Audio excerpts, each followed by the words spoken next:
Ես ուզում եմ չթաքցնել նաև, որ Կոպենհագենում Ադրբեջանի նախագահի հետ մենք քննարկում էինք նաև այս հարցը եւ կարծես թե եկանք ըմբռնման, որ գուցե թե ամենաարագ իրականացվողը էլեկտրահաղորդման գծերի եւ գազամուղի կառուցումն է, բայց դա նախնական քննարկում էր եւ հետագա քննարկումների ընթացքում դա ավելի կկոնկրետացվի եւ հասկանալի կդառնա։ Ընդհանուր առմամբ պիտի իմ ընկալումը ասեմ, ես որևէ կասկած չունեմ, ոչ մի բան չի խանգարում նախագծի իրականացմանը։ Ոչ մի բան չի խանգարում, որովհետեւ բոլոր այն խնդրահարույց հարցերը հասցեագրված են Վաշինգտոնի հռչակագրում եւ մեզ մնում է ընդամենը իրագործել համաձայնությունը, իսկ համաձայնությունը չիրագործելու մոտիվացիա որևէ մեկը չունի։ Հիմա ինչ ազդեցություն կարող է սա ունենալ մեր տարածաշրջանի վրա, ինքը նախ պետք է ասել, որ եւ պատճառ է եւ վերջնարդյունք է։ Վերջնարդյունք է, կարևոր վերջնարդյունք է խաղաղության գործընթացի, բայց նաեւ կարևոր պատճառ է եւ կարևոր հիմնավորում է երկարատև խաղաղության։ Որտեւ երբ որ ասում ենք երկարատև խաղաղություն, դա հասկանալի է որպես քաղաքական արձանագրում, բայց երբ որ մենք ուզում ենք դիտարկել երկարատև խաղաղության գործիքները, մեխանիզմները, երաշխիքները, որտեւ երաշխիքների մասին շատ է խոսվում։ Այն ինչ որ նկարագրեցի, այդ ամեն ինչը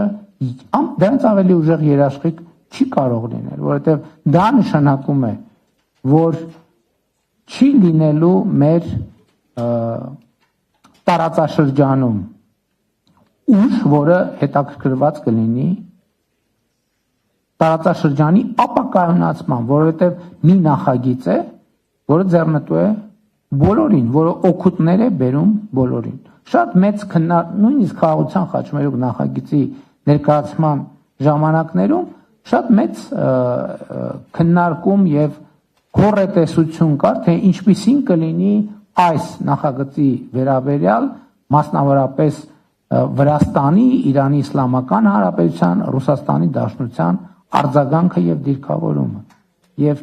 ես հենց օգոստոսի 8-ից հետո կարծիք հայտնեցի, որ օրինակ Ռուսաստանի Դաշնությունը այս նախագծի իրականացմամբ ամենահետաքրքրված կողմերից մեկն է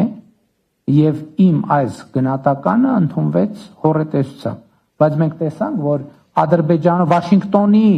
համաձայնությունների արդյունքում ապաշրջափակված Հայաստանի համար ադրբեջանական երկաթուղու առաջին շահառուն դարձավ Ռուսաստանի Դաշնությունը։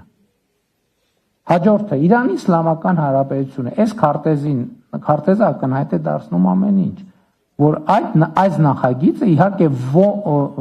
այս նախագիծը նոր հնարավորություններ է բացում Պարսից ծոց, Սև ծով եւ Օմանի ծոց, Սև ծով տարանցման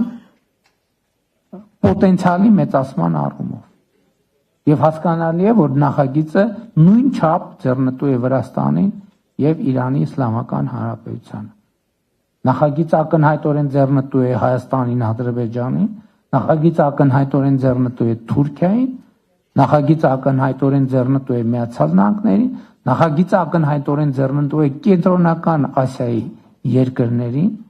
նախագիծը ակնհայտորեն ձեռնտու է Չինաստանին եւ սա ես հասկանում եմ, որ տարօրինակ է հնչում, բայց այդպես ստացվել է, որովհետեւ երբ որ քաղաքական խոսույթի տեսակետից ենք նայում, այդպիսի շեշտադրումներ, թե ինչքանով ձեռնտու կլինի ուրիշներին, հնչում են, բայց երբ որ նայում ենք գետնի վրա գործնականում, մենք տեսնում ենք, որ ըստ էության գործ ունենք կոնսենսուսային նախագծի հետ կամ նախագծի, որը անխուսափելիորեն դառնալու է կոնսենսուսային։ Եւ այսօր էլ կոնսենսուսային է, որովհետեւ ես հեճուկս տարբերություն օգոստոսի 8-ի հաջորդած առաջին շրջանին ես հիմա որևէ եթե պատշաճ տեղեկացված եմ, որևէ քննադատական ուղերձ չեմ լսում ոչ մի կողմից, իհարկե եթե հաշվի չառնենք Հայաստանի ներսում արկա որոշ քննադատություններ, որը ունի բացառապես ներքաղաքական իմաստ եւ կոնտեքստ եւ միջազգային տրամաբանության մեջ նման խնդիր ընդհանրապես չկա եւ գոյություն չունի։ Իհարկե ինչ խոսք նման քննարկումները մեզ համար շատ կարևոր են, որպեսզի մենք ներկայացնենք նախագիծը իր բոլոր մանրամասներով։ Ես առիթ չէի ունեցել մի շարք նրբությունների մասին խոսել եւ ուրախ եմ, որ այսօր այդ առիթը ընձեռվեց, բայց պետք է այդել հաշվի առնենք, որ թեման ծավալուն է։ Ես չեմ հավակնում, որ այսօր բոլոր հնարավոր հարցերին պատասխանեցի։ Հիմա իմ այս ելույթից հետո, ներկայացումից հետո հնչելու են նոր հարցեր, ձևակերպվելու են նոր սարսափներ, հնչեցվելու են նոր, նկարագրվելու են նոր ապոկալիպսիսներ։ Խնդրում եմ հաշվի առեք, որ ես իհարկե հասկանում եմ կարևորությունը, բայց ամեն ինչին չէ որ կարող եմ 5 րոպե հետո արձագանքել եւ